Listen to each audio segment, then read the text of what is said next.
Marcos, capítulo 5, versículos de 1 a 20. Vou ler aqui na versão da NVI. Atravessaram um lago e foram para a região dos Gerazenos. Assim que Jesus desembarcou, um homem com espírito imundo veio dos sepulcros ao seu encontro. Vivia nos sepulcros e ninguém conseguia prendê-lo, nem mesmo com correntes, pois muitas vezes haviam sido acorrentados pés e mãos, mas ele arrebentara as correntes e quebrara os ferros de seus pés. Ninguém era suficientemente forte para dominá-lo. Noite e dia, ele andava gritando e cortando-se com pedras entre os sepulcros e nas colinas. Quando de longe viu Jesus, correu e prostrou-se diante dele, gritando em alta voz: Que queres comigo, Jesus, filho do Deus Altíssimo? Suplico-te, por Deus, que não me atormentes. Disse isso porque Jesus lhe havia dito: Espírito imundo, saia deste homem. Então Jesus lhe perguntou: Qual é o seu nome? Meu nome é Legião, respondeu, porque somos muitos. E implorava a Jesus, com insistência, que não os mandasse sair daquela região. Ora, uma grande manada de porcos pastava em uma colina próxima. Os espíritos imundos imploraram a Jesus: Manda-nos para os porcos, para que entremos neles. Ele lhes deu permissão, e os espíritos imundos saíram e entraram nos porcos. A manada, que continha cerca de 2.000 porcos, atirou-se precipício abaixo, em direção ao lago, e nele se afogou. Os que cuidavam dos porcos fugiram, e contaram esses fatos na cidade e nos campos, e o povo foi ver o que havia acontecido. Quando se aproximaram de Jesus, viram um homem que havia sido possuído pela legião de demônios, sentado, vestido e em perfeito juízo,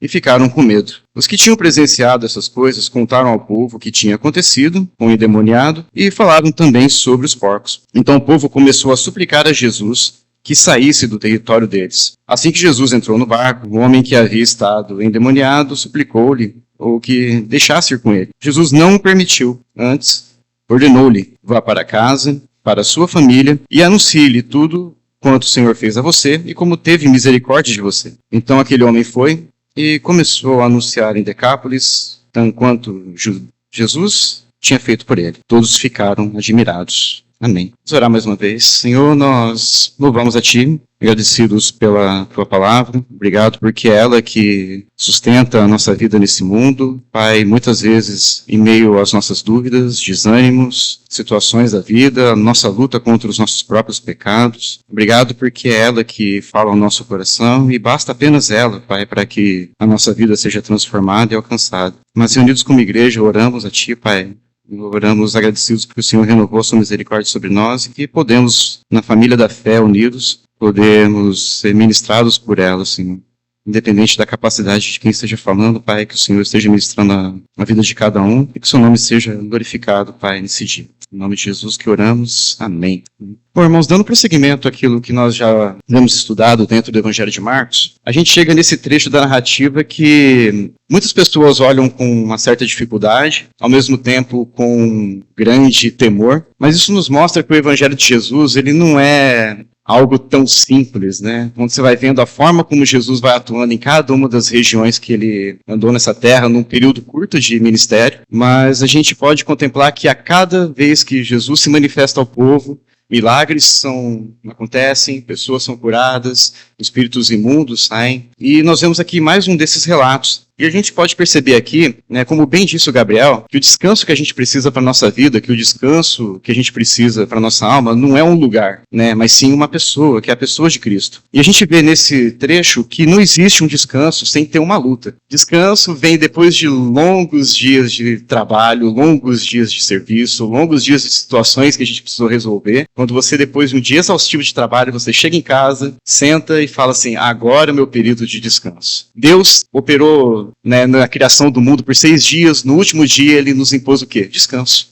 Ele colocou a si mesmo descanso, devido à grande obra que ele fez. Não porque precisasse, mas para nos dar uma direção de que nós realmente precisamos de descanso. E a gente vê que realmente não existe um descanso sem um trabalho, sem uma guerra. E no capítulo anterior, quando a gente viu no final do capítulo 4, a guerra foi contra o quê? Uma tempestade, né? Foi contra uma força da natureza, né? Um mar impetuoso. Agora já aqui a luta é diferente, né? É uma batalha travada de forma espiritual, né? E hoje para mim vai ser uma luta complicada porque falar endemoniado, endemoninhado é um português chato de ficar falando, né? Essa vai ser minha pequena luta de hoje. Mas a gente pode perceber que a nossa vida é uma vida de luta. E alguns acabam lutando mais do que outros ou têm outros sofrimentos além do que a gente imagina, né? Se a gente olhar aqui os primeiros versículos, 1 a 2, atravessaram o lago, foram para a região dos Gerazenos. Assim que Jesus desembarcou, um homem com espírito imundo veio dos sepulcros ao seu encontro. Então, logo assim que Jesus chega esse momento, desembarca, sobe uma pequena montanha que tem ali naquela região, ele já dá de cara com um endemoniado que de longe, não estava nem perto, já percebeu que ele era Jesus e já foi correndo ao seu encontro. Se a gente puder falar que a vida de Jesus não teve um dia de tédio, né, como a gente costuma brincar, isso é uma grande verdade. Porque aqui a gente se depara com uma situação que é a escravidão do homem. De longe, já viu aquele endemoniado que Jesus havia chego, já correu diante dele. Obrigado, irmão. E a gente vê que, assim, essa narrativa ali,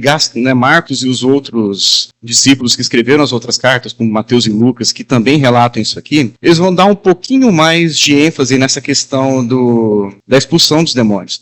Se a gente resgatar aquilo que já foi pregado em alguns capítulos anteriores, de 21 a 28, de 32 a 34, Marcos 3, 11, você vai ver que Jesus já foi trabalhando essa questão de demoniados que chegavam e eles eram expulsos, né? As pessoas eram perfeitamente libertas, né, da sua opressão. Se a gente lembrar em 3, de 20 a 30, se não me engano, acho que foi o Marco que trouxe essa palavra, né, Jesus foi acusado de ser o maior dos demônios. Né? Então Jesus tinha que ficar constantemente nessa luta entre aqueles que olhavam aquelas situações, aqueles que olhavam as escrituras e não o reconheciam como Deus, de que a obra que ele estava fazendo não é uma obra humana, mas também não atribuía a ele um fator divino, né, vindo da parte do Senhor. E é interessante que aqui, já longe, esse endemoniado chega e já corre para a direção de Jesus. Ele sabia que Jesus era Deus. Diferente dos fariseus que o acusavam de ser um demônio, aquele lá sabia que ele era o Filho de Deus. E existem dois tipos de endemoniados, aqueles que são possessos mesmo e aqueles que ficam na sua orelha assim, mas a Bíblia é verdade?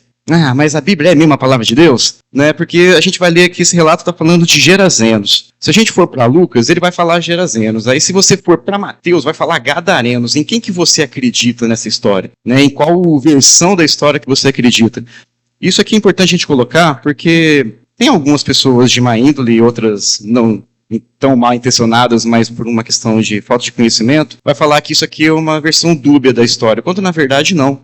Essa região é a mesma, mas a gente considera quem que está sendo o foco do assunto. Em Mateus, Mateus está escrevendo a carta justamente para falar a respeito dos judeus, e aqui a gente está falando a respeito dos gentios, assim como Lucas. E isso aqui não é uma situação muito diferente ou muito difícil da gente entender. Tem algum mineiro aqui entre nós? Não. Algum mineiro fala Belo Horizonte? Ou fala Belzonte, né?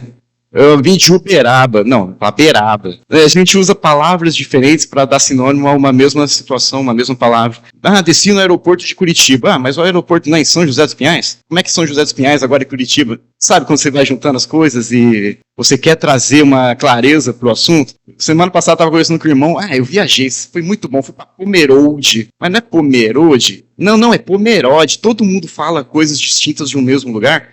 E é mais ou menos isso que Jesus está falando aqui, né? Ou melhor, que Marcos está trazendo para a gente. É o contexto que eu estou direcionando para um tipo de povo. No meu caso aqui, eu estou falando para os gentios. A região para os gentios tinha um ênfase maior em ser Gerazenos. Mas seguindo aqui adiante, se a gente olhar nos versículos 3 a 5, a gente vai ver nitidamente como que é essa questão da escravidão do homem. Versículo 3. Esse homem vivia nos sepulcros e ninguém conseguia prendê-lo, nem mesmo com correntes, pois muitas vezes lhe haviam sido acorrentados pés e mãos, mas ele arrebentara as correntes e quebrara os ferros de seus pés. Ninguém era suficientemente forte para dominá-lo. Noite e dia ele andava caminhando e cortando-se com pedras entre sepulcros e colinas. E veja só, irmãos, essa é a ênfase maior que a gente vê nesse capítulo em relação aos anteriores. Né? A gente está trazendo o contexto aqui, né? Marcos coloca esse contexto no sentido de que esse homem era imparável. E não sei quantos de vocês já presenciaram pessoas que estavam nesse estado, mas não necessariamente pessoas assim, mas são pessoas que estão tão afundadas no pecado que elas são imparáveis. Que você prega o evangelho, que você anuncia as verdades da salvação, entra por um ouvido, sai pelo outro. As pessoas não têm os olhos abertos para a realidade de Deus e elas continuam vivendo intensamente dias e dias de pecado. Mas quando a gente olha para o contexto da carta que a gente está falando aqui, esse homem estava envolto andando e caminhando aos sepulcros, ninguém poderia pará-lo, esse espírito era tão forte dominando a ele que não tinha como prendê-lo, nem com correntes, nem com algemas, e ele continuava vagando sem rumo, naquelas regiões ali onde as pessoas eram enterradas, ou eram simplesmente jogadas ali. Isso cabe 2 pontos importantes para a gente. Considerando a época que Jesus vivia e que esse texto foi escrito, esse tipo de região só tinha 2 pessoas que conseguiam conviver. Pessoas que eram consideradas loucas e sendo jogadas lá, ou pessoas que eram judeus que deixaram de lado o judaísmo e começaram a seguir outras práticas que não eram as práticas comuns, né, de um judeu do primeiro século. Lembrando que aqui o povo já estava sob domínio romano, então era um povo que acreditava em muitos deuses, né, que faziam cultos de adoração explícita para vários deuses na cabeça deles, e pessoas que estavam vivendo sobre essa questão e não tinham mais uma crença em si. Então, se a pessoa era tratada como maluca, ela era jogada, Deus dará, fique ali e boa sorte para você. Né? Hoje a gente tem trabalho com manicômio, então tem pessoas que atendem, tem pessoas que usam remédios controlados e por aí vai, mas naquela época não existia isso, era só jogado. Você não era puro o suficiente para cultuar, e talvez você nem fosse um judeu para estar dentro do tempo para cultuar, você estava jogado, literalmente jogado. Por um outro lado, se você fosse um judeu e você deixou as suas práticas judaicas, como a gente pode, por exemplo, ver aqui, as pessoas estavam tratando de porcos, que era o bicho mais imundo para o judeu. Então ele estava simplesmente excluído de uma vida de igreja, de uma vida de comunidade, e sendo jogado também da forma como poderia acontecer, e ele se submetia a um tratamento que era considerado por muitos impuro. Se a gente lembrar da parábola do filho pródigo, a gente lembra disso. Ele comeu do alimento dos porcos. Então ele submeteu ao mais fundo do buraco, no buraco mais fundo, para que ali Deus o encontrasse. E se a gente olhar aqui, então, a gente vê que esse endemoniado, ele quer o quê? Destruído por dentro e destruído por fora. Clamava desesperadamente, mas não encontrava socorro de ninguém. Se feria para tentar encontrar um pouco de alívio, mas não encontrava esse alívio. Se subia e descia montes sem direção, sem ter para onde caminhar, sem ter o que fazer. Né? João Calvino lembra que esse trecho é importante da gente ler e memorizar, no sentido de que isso é para a gente poder memorizar, nos lembrar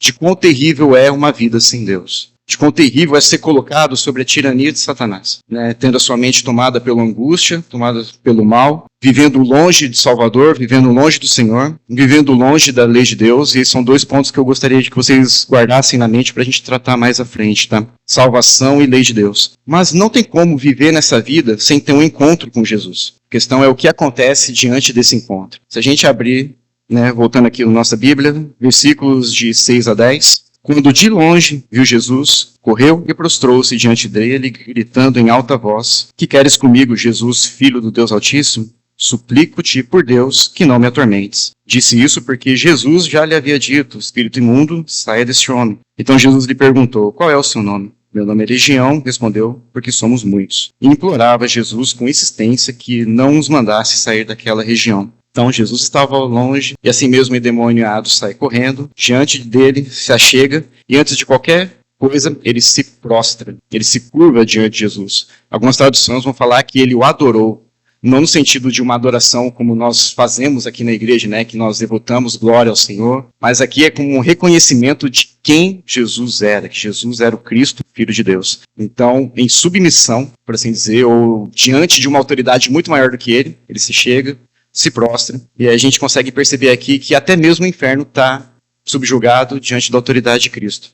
O demônio sabia que Cristo era o Filho de Deus. Se a gente lembrar de Isaías 61, que Jesus até leu no templo, quando a gente vê nos relatos, que Jesus era o Cristo que viria para libertar os cativos, para trazer o ano aceitável do Senhor. Isso é uma situação que, vejam, nem os fariseus, com todo o orgulho deles, com todo o legalismo, com toda a cegueira espiritual, conseguiram ver o que esse demônio viu diante dele. Jesus era Cristo, Filho de Deus. Se a gente puder traçar um paralelo, você vê como que essas coisas são importantes. Vocês lembram do livro de Tiago? Se vocês puderem abrir para mim, Tiago 2, versículo 19. Tiago, capítulo 2, versículo 19. Crês tu que Deus é um só? Fazes bem. Até os demônios creem e tremem. Olha que interessante. Se a gente vê quem que é esse Tiago, o autor dessa carta, ele era meio-irmão de Jesus. Né? Como alguns teimam dizer, a vida de Maria e José seguiu normalmente. Tá?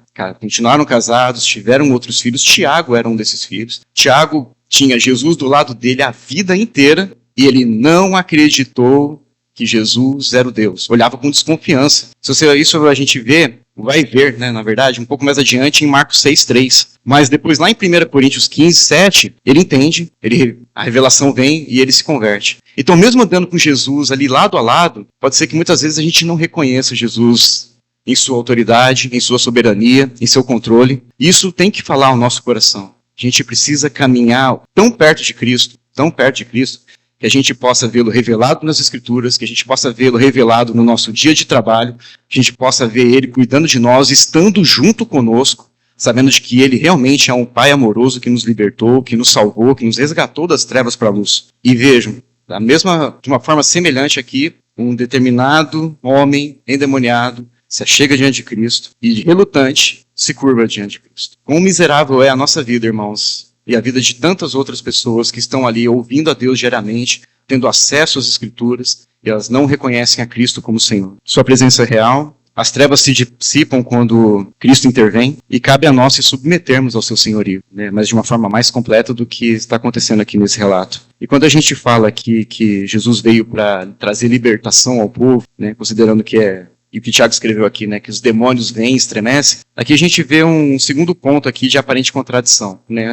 No primeiro ponto era a questão da localização. O segundo aqui a gente vê que é um demônio falando com Jesus, e nos outros relatos vocês vão ver que são duas pessoas que estavam lá. Qual que é o ponto principal aqui? No Marcos ele já dá uma cortada de caminho e já vai direto naquele que se expressa. Existem autoridades espirituais, irmãos. Eu acho que a gente precisa enfatizar isso aqui. Né? Existem autoridades. E pode ser que até nessa mesma situação aqui, era um outro demônio que estava se submetendo a outro, e esses dois se submetendo diante de Jesus. Mas Marcos traz o foco apenas a um, né? E o outro a gente pode chamar como se fosse um papagaio de pirata, que fica só repetindo, o que temos nós contigo, Jesus? O que nós temos? Sabe aquele pessoa que sempre fica atrás e só repetindo e fica como está? A gente considera mais ou menos esse ponto aqui. Mas prosseguindo aqui, o demônio chega diante de Jesus, se curva diante dele, e aí a gente vê esse ponto aqui, brada em alta voz, que tenho eu contigo, Jesus, Filho de Deus. E esse trecho aqui está em todos os relatos onde nós temos essa história. E a gente coloca aqui Deus Altíssimo como uma palavra de destaque, por quê? Deus Altíssimo é um termo que você vai encontrar em outros trechos da Escritura, desde o Antigo Testamento. Gênesis 14, de 18 a 20 vai falar sobre isso. Números 24:16, Daniel 3:26.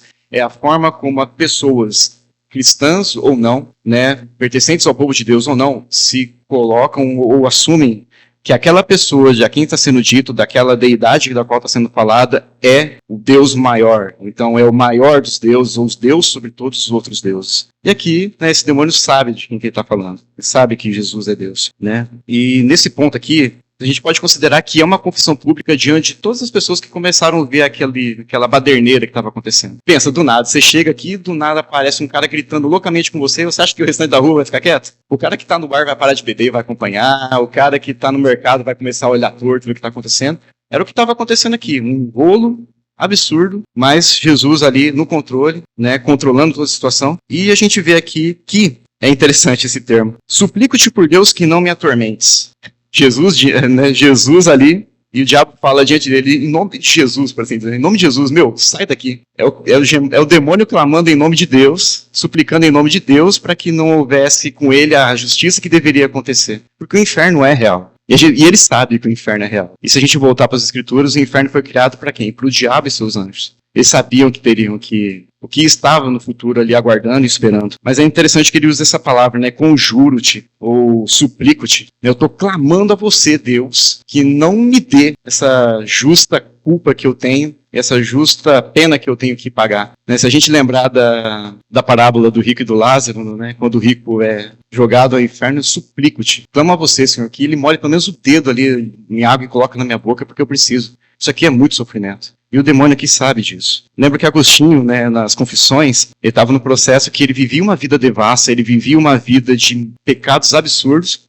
Um dia a graça de Deus o alcança, se converte, mas o período de conversão dele é difícil para ele. Porque ele vivia com inúmeras mulheres e às vezes algumas delas passavam por ele e ele olhava assim, Senhor, me conceda a graça, me conceda a castidade. Mas agora não. Aquela luta, né, tipo assim, poxa, eu eu sei que o Senhor me salvou, mas eu tô com uma vontade terrível de pecar. Eu sei que o Senhor está me redimindo, mas esses pecados vêm e me assombram, esse desejo pernicioso vem e me assombra. Todos nós temos isso, irmãos. A diferença é o que nós fazemos com isso, ou diante de quem nós nos chegamos para que essas situações sejam contornadas e a graça de Deus superabunde em relação ao pecado que nós vivemos. Veja como é que o pecado ele tem essa capacidade, mesmo depois de nós termos encontrado a Cristo, mesmo depois de nós termos aceito a Jesus como Senhor e Salvador, de que esses grilhões ficam no nosso pé o tempo todo. Não sei se vocês têm uma vida intensamente santa a ponto de não sentir isso, mas as dificuldades que nós temos no nosso dia a dia, de uma palavra que vem na mente,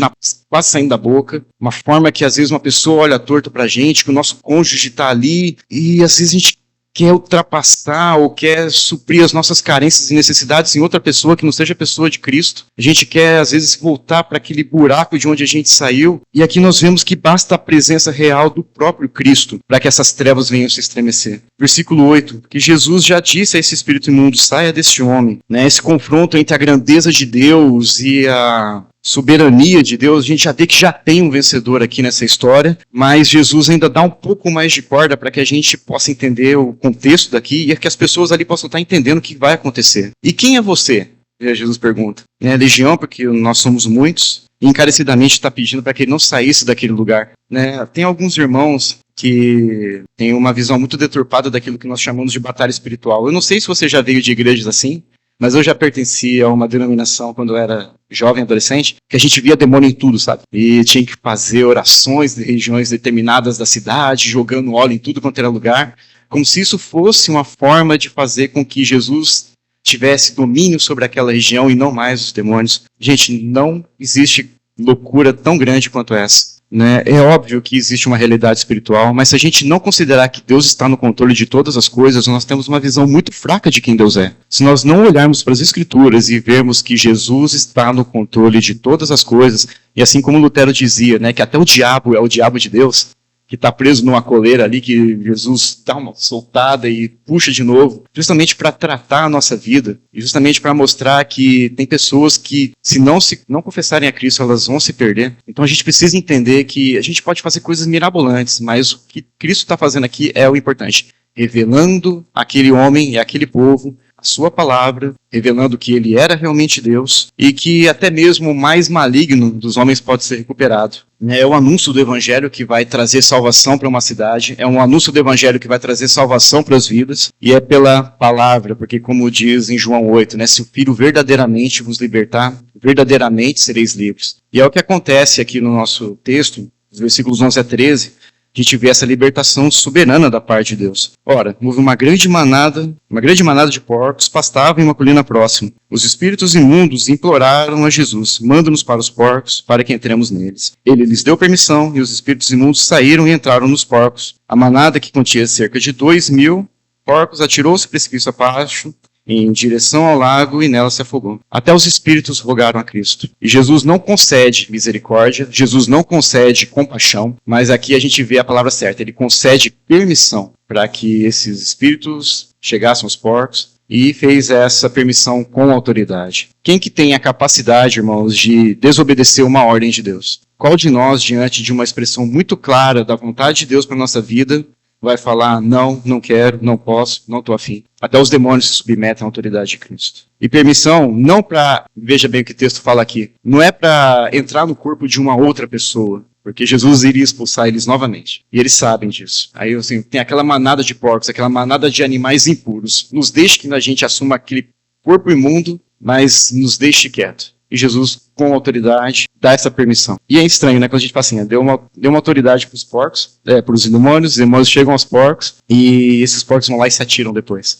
Isso quer dizer que Jesus teve complacência em tirar o recurso financeiro do dono dos porcos ou não? Jesus jogaria contra alguém nesse sentido? São perguntas que as pessoas fazem e a gente precisa estar preparado para responder essas questões. Mas isso aqui é o ponto importante que vai entrar a questão da salvação e a lei de Deus, que eu comentei anteriormente. E a salvação vai entrar justamente nesses trechos aqui. Versículos 14 a 17, Os que cuidavam dos porcos fugiram e contaram esses fatos na cidade e nos campos, e o povo foi ver o que havia acontecido. Quando se aproximaram de Jesus, viram um homem que havia sido possuído pela legião dos demônios sentado, vestido, perfeito juízo, e ficaram com medo. Os que tinham presenciado essas coisas contaram ao povo o que tinha acontecido com o endemoniado e falaram também sobre os porcos. Então o povo começou a suplicar a Jesus que saísse do território deles. Olha só que interessante. Jesus, com autoridade, dá permissão para que esses demônios saiam daquele homem.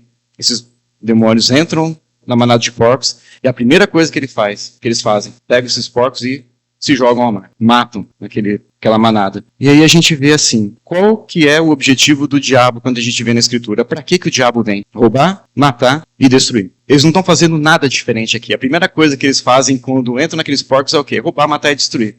Vou roubar aquilo que é propriedade de uma outra pessoa, vou matar aqueles porcos e eu vou destruir as finanças desse povo se necessário for. Mas olha como uma coisa acontece. Isso acontece para que as pessoas vejam o acontecido. Eles sabem que porcos são animais imundos para um judeu. Eles sabiam que Jesus era um judeu. E eles chegam ali e veem esse homem curado, pleno, são, sarado. E aí qual que é a reação desses homens? Glorificação de Deus? Rendição completa a Cristo? Falar, Senhor é Filho de Deus, quero ser salvo pelo Senhor. Não, eles têm medo. E não apenas medo, rejeição. Eu não quero mais o Senhor aqui, por favor, vá embora. A gente está com medo do que aconteceu aqui. Certamente o ministério de Cristo não foi fácil, né? Ficar 3 anos apregoando. E a gente estava discutindo quarta-feira, né? Interessante como Isaías teve um chamado de Deus e falava, você vai pregar, mas ninguém vai se converter. A gente anuncia o evangelho, traz as boas novas de salvação, e as pessoas, ao invés de aceitá-las, rejeitam. E isso mostra uma coisa, irmãos, que eu gostaria que vocês frisassem bem. Presenciar experiências não são suficientes para nos salvar. Posso falar por mim, eu tive ótimas experiências com Deus. Tenho ótimas experiências com Deus. Mas essas experiências, elas não trazem salvação para mim. Elas podem me dar ser um guia para mim, um motivador para eu continuar na caminhada, mas elas não transformam o meu ser. Muito pelo contrário, é perigoso de eu ver todas essas alegrias e transformar ela num orgulho, transformar isso numa altivez, né? Poder jogar na cara dos outros. Olha que família linda que eu tenho, olha que trabalho estável que eu tenho, olha que coisas maravilhosas tem feito, como se fosse só para o meu próprio ego. E não é isso que as Escrituras estão falando aqui. Experiências, elas mostram realidades espirituais das quais a gente ou se entrega a Cristo ou a gente nega a Cristo. Você está vendo Jesus operando um milagre, você vê um homem que era irrecuperável, são, purificado, limpo dos seus pecados, os demônios todos saíram, o homem está conversando normalmente, vestido porque andava nu, desprovido, toda aquela situação. É somente a palavra de Deus que nos traz salvação, é somente a palavra de Deus que vai nos trazer revelação e vai sendo nos alcançado, irmãos, por graça e não por medo. Sabe aquela questão que todo mundo fala, né? Que se você não vier pelo amor, você vem o quê? Pela dor. Não é necessário, vai ser doído pra gente. Pra Deus, continua sendo o amor do mesmo jeito. Deus está te traindo com amor eterno. Nos faz sofrer por causa do pecado. Nos faz sofrer porque a gente, assim como Agostinho, quer santidade. Mas às vezes a gente não quer naquela hora. A gente sente o peso da santidade, sente o peso do pecado. E muitas vezes a gente é tendencioso a voltar pro pecado. E ali a gente está vendo a situação de um homem transformado, completamente regenerado, que está ali conversando com Jesus. E se a gente reforçar aquilo que o Giba falou aqui no começo, no Salmo 40, e se a gente comparar o Salmo 40 com a vida de Jó, a gente pode pegar esses 2 pontos, né, desse homem que estava endemoniado e Jó, e fazer alguns paralelos. Ambos experimentaram dores e sofrimento. Ambos vivenciaram diversas aflições que o diabo colocou ali, né? Ambos com a permissão divina, né, vale dizer. Se a gente ler o relato em Jó, é o diabo que chega diante de Deus e... Senhor, estou vendo aquele homem ali, Jó, né? Tenho certeza que se eu mexer com ele, ele vai negar o Senhor. E Deus dá a permissão, novamente, permissão. É interessante que o relato de Jó fala que tinha uma fila para se chegar diante de Deus, e o diabo estava nessa fila, respeitando a autoridade. Ambos tiveram perdas financeiras. O povo ali perdeu praticamente uma fonte de sustento inteira. Se eram 2.000 porcos e a gente vê que uma legião poderia ser de até 6.000 homens, vamos lá, entre 2.000 demônios e 6.000 entraram naqueles porcos e eles se atiraram no mar. Olha a autoridade, né, de Cristo. Em algum momento eles também temeram pela vida. E tá igual o povo aqui. Senhor, não quero. Jó também temeu pela vida em algum momento. Mas no final de tudo, quem que experimentou aquilo que Jó vai falar lá no final do escrito, né? Antes eu te conhecia apenas de ouvir falar, mas agora os meus olhos te veem, agora os meus olhos te contemplam, agora eu estou caminhando junto ao Senhor. Eu conheço quem me salvou, né? E não apenas Jó, como a gente pode ver aqui nesse relato, né? Agora a gente tem uma nova identidade, a gente tem uma missão que nos é colocada agora por Jesus. Versículo 18. Assim que Jesus entrou no barco, o homem que havia estado endemoniado suplicou-lhe que o deixasse ir com ele. Jesus não o permitiu, antes lhe ordenou: vá para casa, para sua família, e anuncie tudo quanto o Senhor fez a você e como teve misericórdia de você. Então aquele homem foi e começou a anunciar em Decápolis quanto Jesus tinha feito por ele. Todos ficavam admirados. Agora, se a gente vê que através de um homem, não apenas daquele povo que rejeitou a Cristo, mas um único homem que foi transformado pela boa nova do Evangelho, que foi atraído por Deus e transformado pela obra de Deus, agora ele tem um destino certo. É interessante que aqui ele se achega a Jesus, ele entende que Jesus é Deus, ele entende que Jesus é a coisa mais importante que ele precisa para aquele momento e fala: Jesus, me deixa aí com você. E aqui a gente vê a beleza tanto da salvação quanto da lei de Deus. Houve salvação naquela casa, houve salvação para aquele homem, mas agora Jesus dá uma nova missão para esse homem. Não, você não precisa estar junto comigo aqui agora com os 12, mas agora vai e mostra a todo mundo. Mas primeiramente para aqueles da sua casa, o que Deus fez pela sua vida. Né? Existe um relato nas Escrituras que Jesus fala que a quem é muito perdoado, este muito ama. Né? Lucas 7:47. Eu acho que isso é muito válido para a gente. A quem muito é perdoado, muito ama. O quanto nós fomos perdoados por Deus e quanto nós amamos a Deus a ponto de querer deixar tudo aquilo que a gente pode deixar para que nós possamos fazer a obra dele. E aqui se a gente vê que não é uma obra para seguir igual aos 12, né, como sendo apóstolos de Jesus, não. Mas como um missionário, como um evangelista, como aquele que vai anunciar boas novas aos outros, porque essas são missões diferentes que Deus dá a cada um de nós. A todos nós é nos dado o privilégio, capacidade e disponibilidade de trazer o evangelho para outras pessoas, e isso é o ponto mais importante aqui. Agora nós temos uma missão para ser feita. E diante de Deus, né, diante da lei de Deus, a gente pode expressar isso como na nossa vida de igreja, na nossa vida de comunidade. Pensa que aqui existe um padrão de culto a seguir. Né? Nós não somos uma igreja que vai dar abertura para o diabo pegar o microfone e falar um monte de asneira, né? Igual algumas a gente vê por aí. Todo o poder e a autoridade é dado a Cristo.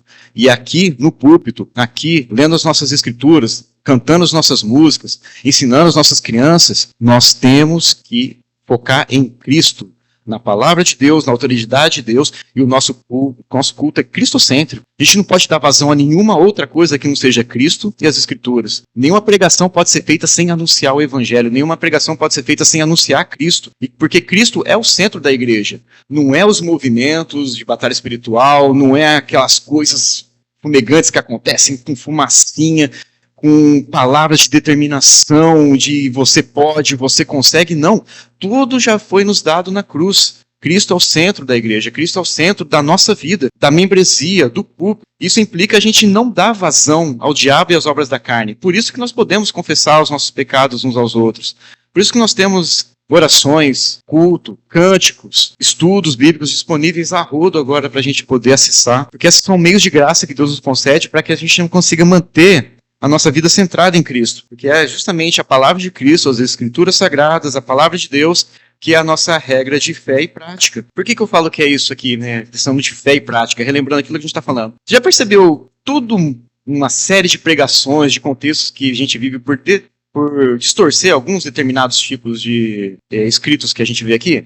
Não sei se vocês já participaram de cultos neopentecostais, que tem essas manifestações por aí. Por que todo mundo tem que falar assim, qual que é o seu nome? De onde você veio? Né? Tem tabelinha lá, o demônio tal gosta de tal cor, gosta de tal comida, porque isso e aquilo. Gente, não tem a necessidade dessas coisas.